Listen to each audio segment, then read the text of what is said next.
better. I know sometimes so- they'll leave like a little tiny bit of Yeah, hair. exactly. And I'll show you, that's another kind of one of the tips and tricks. Usually what she was talking about was deflating it so that way it's nice and goes in a little bit easier. That usually I think is probably the best way to inflate them, or to insert them and then you inflate it afterwards. Every once in a while the tip will kind of get caught in the back of the throat, and so just keep that in mind. But like I said, that usually goes in a little bit easier than having it completely inflated as you go in.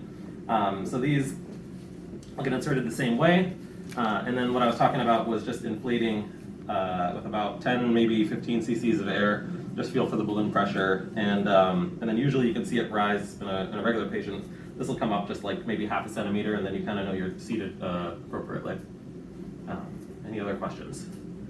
Do you look at, I know that on the LMAs, they actually have the amount of cc's of air Yeah. that you could put in. Do you typically look at that? I mean, here it says no more than 20 mLs. Yeah. I know for the little number ones, it's no more than 4. Right. Do you typically look at that as far as it? I mean, or- I don't anymore because I kind of got a good feel for it, but I think that's a okay. great, for anyone who doesn't do this very often, I think just go with the manufacturer's recommendations is never a bad idea. And they, if I believe right, they should also be written on the device itself. So this is the number 4, it has the patient's weight and it also has the amount of air to put in as well. It So does, if you yeah. want to like zoom in on that. I guess you have to look at it before you start putting it in. Yeah, exactly. It's probably cleaner and easier if you just go off the packaging, but definitely use that as a guideline.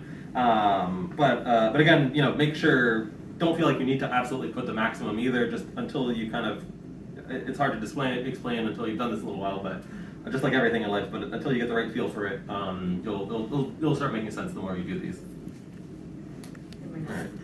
Yeah. Any other questions for now? Or? Okay, great.